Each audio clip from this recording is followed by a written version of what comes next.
Hello, guys, and welcome back to Time Under Tension. We are currently in our relationship series, and today we are diving into maybe not everyone's favorite topic, but it probably should be boundaries. So I think boundaries are something that can sound really cliche.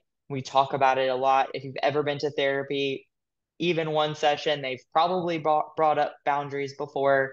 There's books on boundaries. We talk about boundaries in different types of relationships.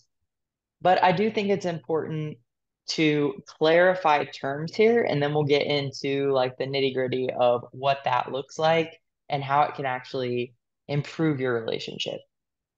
Yeah, one thing I want to just mention real quick before we get into definitions and things is really emphasizing how to reframe boundaries from this negative connotation to a very positive connotation.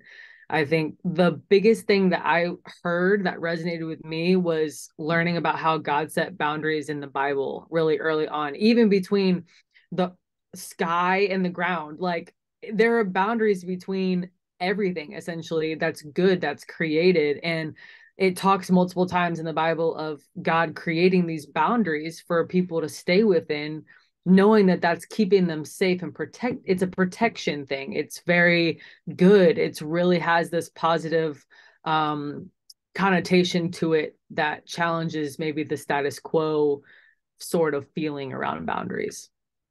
Definitely. And I heard a story on one of my devotionals the other day that I thought was a really good example of boundaries. The guy who speaks on the devotional is a preacher, and he was talking about how they had a football game at church, and he's in the UK, so American football is not as common there, and he didn't really know the rules, and the ref wasn't there, and he was refing this game and didn't really know the rules, and he's like trying to make calls and like missing fouls, and like the players are getting mad, and like players on one team are like yelling at him and the other team, and like the crowd's getting like frustrated, and then his friend showed up who knew the rules and took over, and then they were able to play the games. He made all the calls and everyone had a lot more fun, and the game went forward a lot more seamlessly. And I think Mm. that's kind of like helpful to think about. Like those rules and boundaries and guidelines help everyone stay safe and have fun and also stay aligned with what the goal is. Whereas if it's just a free for all, I mean, I don't know what that horror movie series is called where there's like a day where everyone can do whatever they want, and it's absolute chaos. And I'm not saying it would be like that, but at the extreme end, when we don't have any rules at all, things do spiral into chaos. Yeah, I love that example. I think that would resonate really well. So when we talk about like boundaries in a romantic relationship, because that's really like the context that we've been talking about mainly in this series, I think it's really important to understand that it allows for a lot more freedom and fun and enjoyment because you have like clear expectations. Yeah. Something I want to also ask, maybe to clarify as you're going through really clarifying some of these things, and is that boundaries are not a wall, putting up a wall in your relationships. It's more understanding where to create balance more than trying to shut somebody out of a particular um maybe journey you're on personally, or even from having a conversation like we've been talking about communication. Having a healthy boundary doesn't mean that you completely shut off or put up a wall. It's actually more about communicating the boundary that is being crossed and being able to work through it in that particular example. Totally. And I think that was kind of the bridge from last week to this week. Last week, us talking about communication like that and the importance of open communication and having those difficult discussions, but maintaining a neutrality and I think like a trust in each other's intentions throughout Mhm. that. But then where boundaries comes in can be in different areas, but in relation to communication, knowing when when and how to branch into communication, because I think there are times when over communication or premature communication before you've fully processed can Mhm. be really jarring and can start to create some negative patterns, and even kind of this lopsided communication where one person's like over communicating all the time and the other person doesn't feel like they have the space to communicate. So I think it's really important that you kind of learn what it looks like personally to have that clear communication balanced with personal boundaries. Yeah, and I think learn is like the key word there. Boundaries are not just something you can just set, like you have to learn. And boundaries also are very different per person. That's why it's so important to communicate the boundaries, because as you're learning, you're discovering your own personal boundaries. And then the other person you're with in relationship with is also learning their boundaries, and you're learning them together with each other. So it's really a period of time to experience and embody patience and compassion and a lot of grace for yourself and your partner, because you're learning each other and you're learning where a boundary has been crossed and where maybe you replaced boundary with a wall, and just kind of really being able to adapt. And I think I learned this thing today. I learned two things today in my new role with Exos here. They're working through foundations when it comes to their pillars and physical movement in specifically. So the job is a lot of personal training, group exercise classes, and focus on movement patterns. And the way that they're talking about programming is you learn first, then you design, then you deliver, and then you refine. And so that 4-step process, as my mind's definitely going to like life coaching and mental performance coaching and just relationships as they're talking about this. And we have to learn first. And then after that, we can start to design those boundaries. We can start to implement them in different ways, deliver it with the partner, say, hey, this is a boundary, I felt that was crossed. This is, one I want to establish. And then also understanding that once you set it and you design it, you deliver it, you can refine it. It's not going to be this set in stone thing. And the way that I heard it described in a sermon, the sermon we watched from Elevation, was that it's like having a password to your bank account. That's what a boundary is. It's like when you have a password over your heart, essentially, because one person is meeting you at if the scale is 1 to 10 and 10 is like, I'm giving you the password to my bank account, which is like full openness, and one is like, I'm super closed off, I'm not quite there. Like the healthy boundary I have to set is that I can't really dive deep into my personal journey quite yet, right? If someone is giving you a 4 in terms of their boundary and you're giving a 7, now all of a sudden you're way more open than this person is. And you are feeling that sense of, like we discussed earlier, like you're giving, giving, giving and not receiving very much in return. And so that boundary is like finding that balance where wherever someone, romantic or not, is giving you, if you're over giving, then there's not that equilibrium, there's not that balance. And it's like giving someone who's not giving much the password to your bank account, essentially. So understanding that as you're learning, you're you're setting your boundary, and you can refine it based on how the other person is interacting with you, to keep and assure that that equilibrium, that balance between the two of you can remain in harmony, instead of one giving way more than the other and vice versa. Totally. And I think that learning comes through self-reflection and understanding that setting boundaries starts with you. Because a lot of times, if we have issues in our relationship where we're constantly feeling frustrated by certain patterns of communication, like maybe I open up and tell you my feelings and you shut me down and invalidate my feelings. That never Mm, happens, but in theory, I'm constantly feeling like I'm being vulnerable and then I'm not being respected for my feelings. So it's like I'm opening up and then my boundaries being violated. but I'm not ever really taking that time on my own to say, okay, what is it that I really want from this interaction and what's a healthy level of sharing? And then also, like, what do I need from my partner in Mm, response? But that takes some work on the front end of you figuring out what are your values? What do you want from your partner when you're going to them for support? And even if it's not about support from your partner, I think maybe even your time. Like, what if your expectation is at the end of a work day, you want an hour to yourself to like journal and, do your clean your Tupperware and read a book or whatever it is. And that's what time you want. But your partner's expectation is when you get home, we're going to spend all of our time together. And then you're both just like frustrated and there's this like tension, but like neither person's saying what they want. And so both boundaries are getting violated because one partner is like, I want to spend all the time with you, and the other partner is like pushing away, like I need this time, but neither is actually setting a legitimate boundary as to what they need. And sometimes that comes from not taking that time initially to figure out what you need.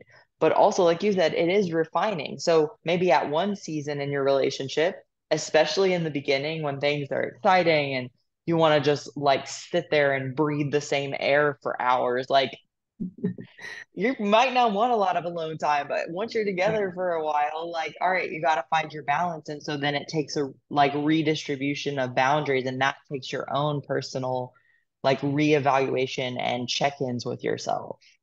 right. And I love your point about self because boundaries are truly for you. They're not for the other person. Like it's a bubble, not a wall.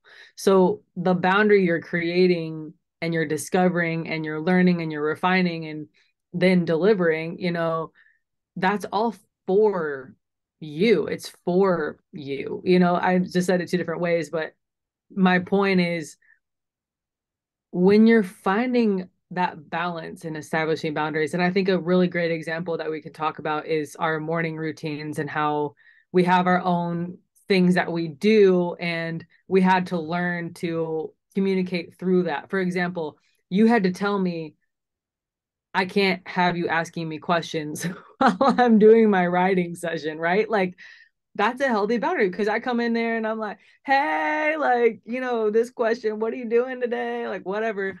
And you're like literally in a flow state, dialed into your writing, And so it was like it wasn't that you were trying to put up a wall or trying to like put me down. It's like, no, you have a boundary that you need to set because you're respecting this very important thing that you're doing and also respecting me by setting the boundary because that leads to resentment, it leads to anger, it leads to frustration if you're not speaking up about my coming in and disrupting the flow state that's happening, So, and that's a quick, easy fix on my end, I don't take it personally. I understand that she's telling me what she needs. And that's exactly the whole point of designing or learning your boundaries is like, this is going to help me show up as my best self for this individual and also respect the other things that I know are important to me. Like I'm establishing my goal of this boundary. What is it that I need? This boundary is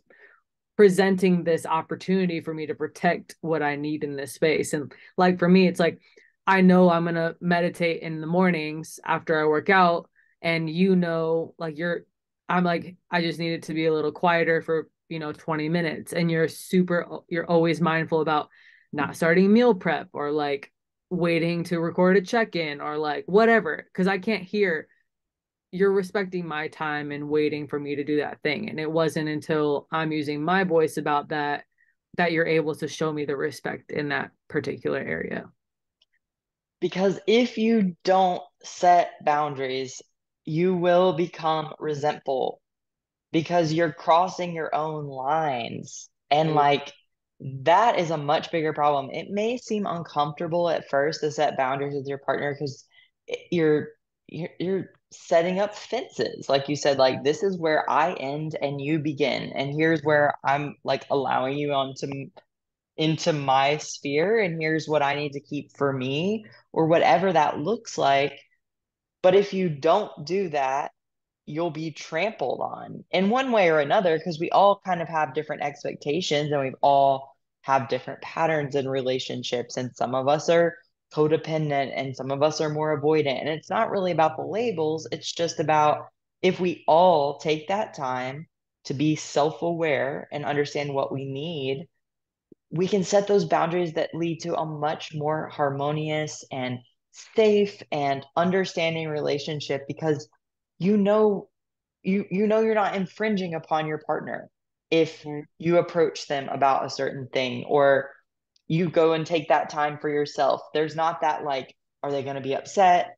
There's not that um, uncertainty that leads to fear as well, which I think also drives us apart.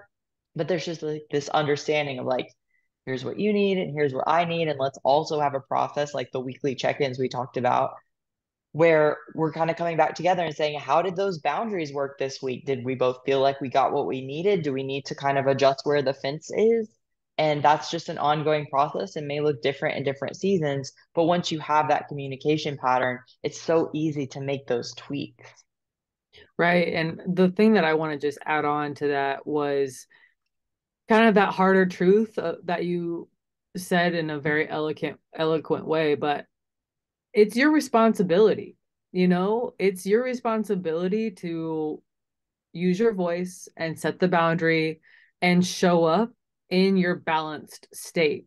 We've all had those conversations where you're talking to somebody and you're just like so open and so vulnerable and you're just sharing everything that you feel like down to your core, and the other person is just not meeting you there, not sharing their end, not sharing how they feel about things, or kind of just like shut down, nodding, like not giving you much, and you feel so hurt by that, or you feel unseen, unheard, whatever it is. But that is truly your decision to not set the boundary in that particular instance. And so, yes, the pain, I'm not saying that that's the thing that is going to dissipate or be removed. Pain is like necessary for joy. We have to have one to have the other. And pain is, all of our emotions are truly just indicators for us to do that self reflection piece that you talked about. Our emotions are not who we are or how we have to act. It's truly just an indicator of how we're feeling. And so, in that particular instance, not setting that boundary and being open like that and being vulnerable is definitely opening yourself up to pain and hurt. But understanding that's also your choice, that then creates this level of responsibility next time where, okay, when I'm talking to this person, whoever it was, romantic or not, I need to remember, okay, last time I was at a 10 and they were at like a 4, and I felt super off. I felt way too exposed and vulnerable, and it left me feeling a ton of pain and I got zero clarity. Like, that's like, okay, now I need to take that into account, because it can't be that I'm reacting to my emotions and this person is just going to be on the other end of it and I'm expecting them to fix my problem, or expecting them to come back with the same amount of vulnerability just because I did. So being very aware of the fact that this is a self awareness journey and it's a responsibility, but it's also a way to understand how to establish your own balance and create, like you said, that very fruitful and harmonious relationship that brings about so much more than the closed off wall of two twos just hanging out on the sides over here. Yes, I think that responsibility is so important because I think relationships present one of the most incredible arenas for growth. And I definitely want you to kind of share about the system that you were talking about earlier. But it also becomes an area in which we can just repeat patterns that we've seen or patterns that we've performed in the past. And it can start to become very toxic. And that's why I think you can have a relationship that starts out really great and you guys have a lot of qualities that balance each other out. But no matter how like good you are for each other, if you're not actively working on yourself throughout that process and communicating clearly and setting boundaries and just that ongoing refinement process, a good relationship can sour over time and you can build up this level of resentment and to the point where you guys have totally different values, and Mhm. it's almost impossible to repair it at that point. Could you share a little bit about that system? Yeah. Also, I'm like, I get like, but we are just, I love our relationship so much. So if you could just continue to set healthy boundaries with me, please, that would be great. I would love to keep you forever. Okay. So for me, again, what I'm learning here at Exos is so much to do with our physical bodies and movement and training. But I feel like that is a level that a ton of people can understand. We have a lot of understanding around movement and focus on our physical bodies. So what I learned specifically for them in terms of regeneration, which is like recovery, is this system of your general adaptation syndrome. So when a stress is applied, and obviously they're talking about the body, but here we can talk about an emotional stressor, again, a physical stressor of some kind from a movement standpoint, or like a mental stressor of bad thought pattern or something like that. Stress is the only thing that's going to cause some sort of adaptation for our selves. If we want to keep it more about this conversation, our beings, our way of interacting. The only way for growth is to apply a stress.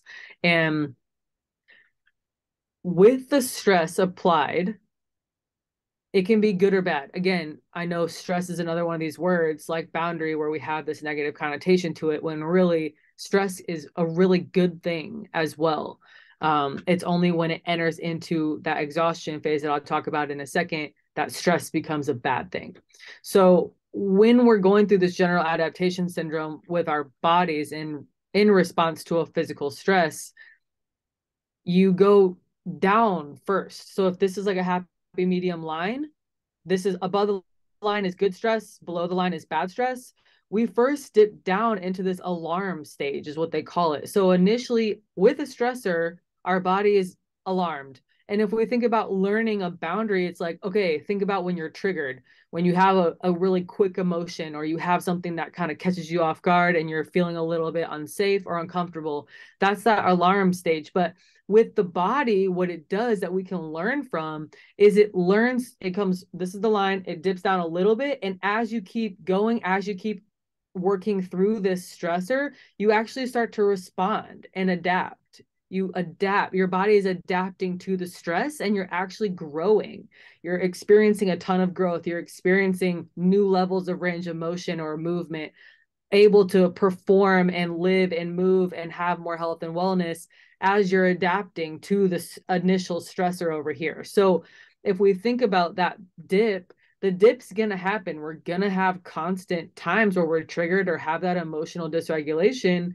That's the time to really just allow yourself to keep working through it, step out of it, see it for what it is, take into account all of the self-awareness we were just talking about. Why do I feel this way? What was it that caused this? Is there a particular environment that's similar to something I grew up in? Has this happened before? Like, what, really ask yourself those self-reflective questions as you're responding. That's going to bring you back up to that regulated state. The more time you spend under that tension, the more you're going to continue to grow. The point of this, though, as well, is that you have to have an appropriate level of stress and also rest and recovery. So as you're going up, there's this great response. But if you start to stay in this stress too long, if you're staying in a particular, you're not setting a boundary, you're not regulating, you're not taking the time for yourself to make sure that you're checking in with self, you're not doing those behaviors help you stay very leveled and balanced in that response phase, all of a sudden you're going to fall under that line into exhaustion. And we all know how that feels. We all know when our emotional tank is at E and we just cannot handle it anymore. Out the window go the boundaries, out the window go the ability to respond. Now I'm reacting out of my anger. My alarm stage becomes who I am, and I'm exhausted. I'm drained. I'm resentful. I no longer am making any progress. Now I'm, if from a general adaptation syndrome point of view on your physical body, this is when you have immense fatigue and you can't even go into the gym without potentially having serious injury, right? So that exhaustion phase, the only way that that's balanced out is through that regulation, that recovery, that regeneration period of time after a stress is applied. So if we like think about that with boundary setting, boundary is like your regenerative practice. It is like having your recovery. It's being able to be like, okay, I'm starting to reach that point. I'm learning through this. I'm designing my program. I'm delivering it. But now I'm starting to see I'm taking on way too much stress, way too much of what's going on that I haven't used my voice about. Now I'm exhausted and it's leading to me reacting. And now I feel bad about what I did to my partner or how I'm responding to my partner. Does that make sense? That's great. So I have a friend who is moving, and on top of that, like she works a very stressful job, and it's just a lot going on in her life right now that's a little bit overwhelming. She handles stress well in that she is a high performer, but she still feels it. Even those of us who are high performers, like we still feel stress and we have to be objective about that. Well, at the same time, her husband is also experiencing moving and trying to sell his house, right? And he also has a high stress job, but he's a little bit more of an external processor. So he's telling her how he's overwhelmed and he's stressed and he's thinking about all these different aspects of the move and blah, right? Which as an external processor, that's helpful and it's good to have that outlet. But she can feel like I'm a little overwhelmed. I'm already stressed. I'm already dealing with all these things as well. And now you're dumping your stress on me. And like, I feel all of your stress and I feel like I need to emotionally support you. And I want to be supportive, but I also know that you're overwhelming me. And that's when that resentment starts building. So there can be this feeling of guilt of like, I want to be supportive for my partner, but I also am feeling their stress too. And like, I know I'm getting to that point where I'm getting like alarm stage is long gone. We're getting into exhaustion phase. And if I don't address it, if I don't deload my stress somehow, I'm going to injure my relationship, basically. It's just Right. like training. You have to like balance that load. So I think at that point, a good way to interject would be to sit down and have a conversation about what you need, and not pointing at your partner, but using I statements like, I'm feeling a little bit stressed about this move and overwhelmed with work. When our conversations revolve around how stressed we are, it only exacerbates the stress that I'm feeling. So I was wondering if you could help me create a less stressful environment and we really stay accountable for how we're communicating right now and try not to put our stress on each other because I think that that's a pattern that we both can fall into since we are in a really stressful state right now. So none of that was accusatory. None of it was you're making me feel stressed because your feelings are like you dump on me all the time. But if you don't address it proactively, or at least before it's getting to that end stage, you will just react. Like at some point, we all have a breaking point, and whatever that looks like some of us, that's like addictive tendency. Some of us, that's restricting food or over exercising or yelling at our partner or throwing something against the wall. Like whatever that is, you're going to eventually hit that point because it's basically your body's way of telling you my boundaries are violated. Like you're Right. not respecting my boundaries. So if you start to feel that infringement, I think it's really important to have that conversation, but keep it in that realm of like, I'm needing this and like let's try to meet in the middle because again, we are that team and this is the problem outside of us. So let's find a way to address it where we can both be team players and both kind of take responsibility for maybe our own emotions that we need to be addressing and then have a healthy level of communication between us. So it's not just like one person dumping and the other person trying to be supportive, but also eventually feeling that stress. Yeah, and I think we can talk about, like, if we want to get really real, we can talk about the two of us in this situation happening. Like, the other thing I'm gonna also mention again is the person who is being spoken to, the person that's setting the boundary is setting the boundary. The person who is having a boundary set on you It is so, so crucial that you call upon what we talked about in those first episodes of listening, not trying to respond before they're done talking, not getting defensive about it. It's not a personal attack. Understanding that this is something that your partner is coming to you about that they need. And if you are going to meet them where they're at and compromise and have it be a you two against the problem, that means that you have to remain open to hearing that and being able to make the adjustment or share in response. Awesome. I hear you with wanting to create a less stressful environment. I still am an external processor though. So where can I meet you but not be too overboard or something like that, right? And for me in our relationship, this showed up pretty intensely in North Carolina, kind of right before we were moving, where I'm the external processor and you're a little bit more internal processing. And what my journey has been like is I'm much more reserved. I don't get vulnerable with individuals. That's just not how I was operating before COVID. When COVID happened and I went through everything, I started realizing how much more I was receiving and able to give through my vulnerability to the point where I was externally processing everything with you. Like I didn't have a boundary where I was going and processing with God first, or I was processing with myself first all the time. It was always like I needed to go to you and process all this stuff. Even if it was about you, I was processing all this stuff. And through that, I had to have the realization by you setting the healthy boundary of like, I can't, I'm not gonna I'm not your fixer. I'm not here to be the one that tells you all of these answers. And I didn't even realize that I was placing the expectation of having you help me all the time or fix the problem, right? So it was you setting that healthy boundary with me that when if I would have gotten defensive about that, I would have gotten I could have been angry. I could have thought that you didn't love me, that you didn't want to help me with my problems, whatever.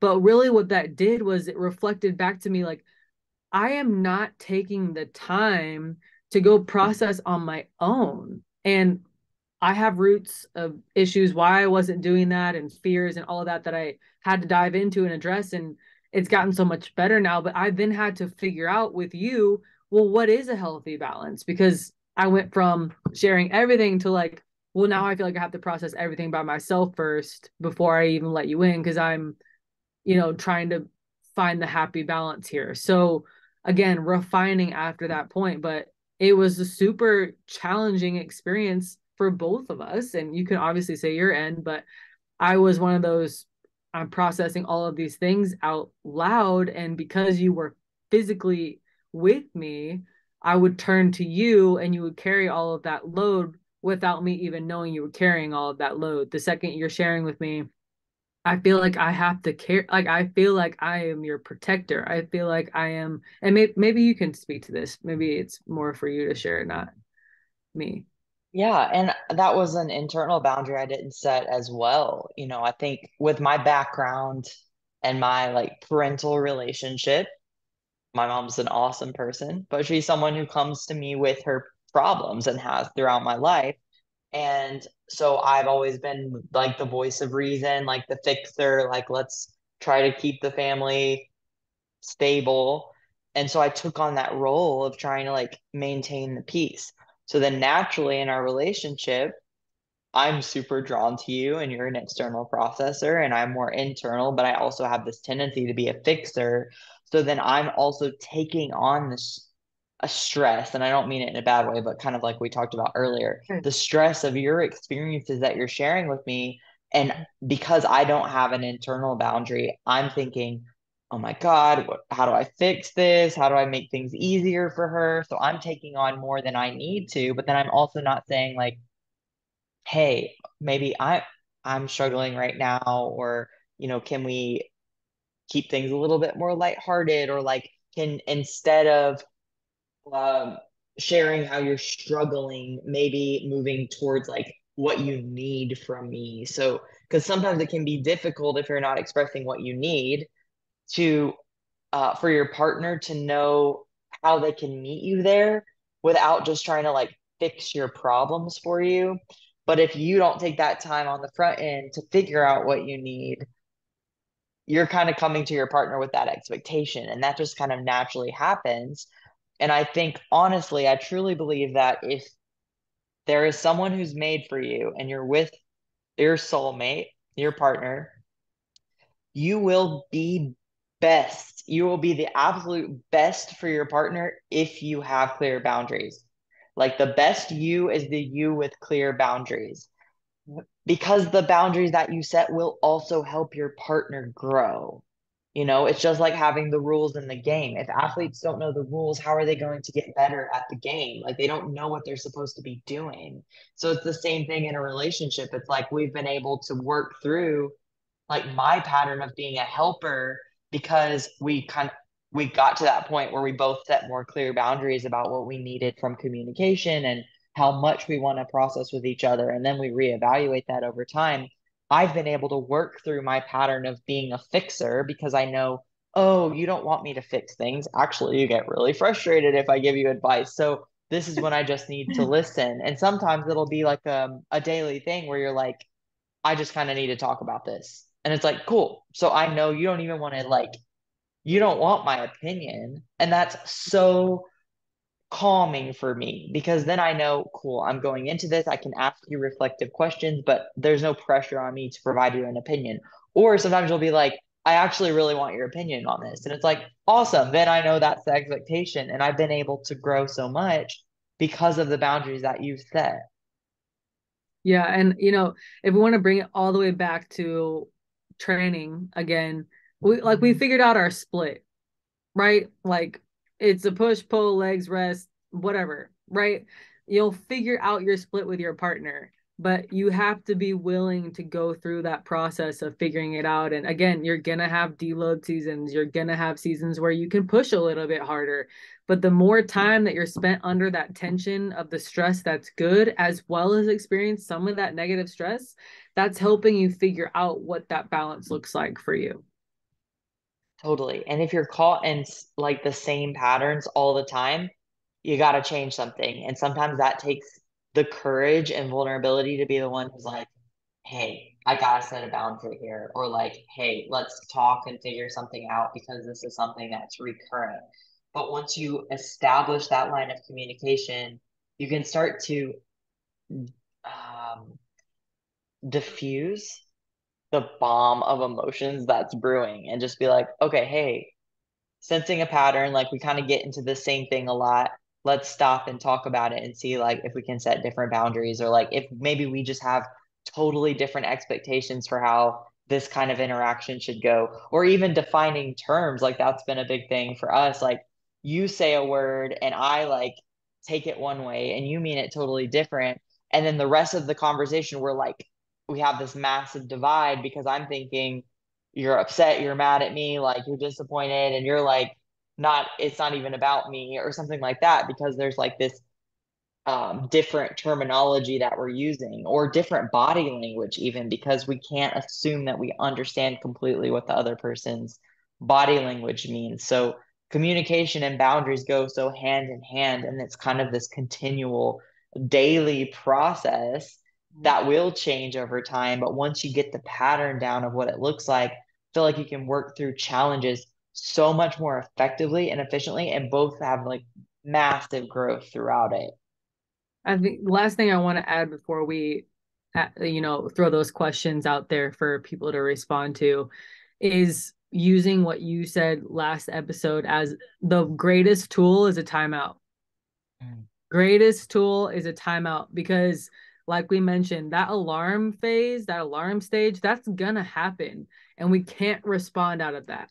Like, if you're starting to feel like you're in an alarm stage and all you want to do is lash out in anger or shut down, you need to take a time out. Take a time out, 60 seconds, just gather your thoughts, gather yourself, ask yourself why you might be feeling this way. So then you can actually communicate effectively and efficiently in a way that your partner knows how they can show up for you, instead of, again, you placing that problem in your partner or regretting the reaction that you choose. Yes, you will never regret slowing down and taking a moment. And I think that that's a really cool expectation to kind of set with your partner of like having that time out, knowing like you can have as much time to process as you need, but then having like realistic expectations for how long that might be. So like, hey, I need to sit with this for a couple hours. Let's talk about it later, or whatever that looks like, not just acting out of the emotions, but being able to step back and do that process of self-reflection and evaluation so you can solidify your values and then really come to your partner with this package of boundaries that you need, and they can then understand your expectations, and that just creates a much more harmonious interaction because everybody kind of understands how they can show up.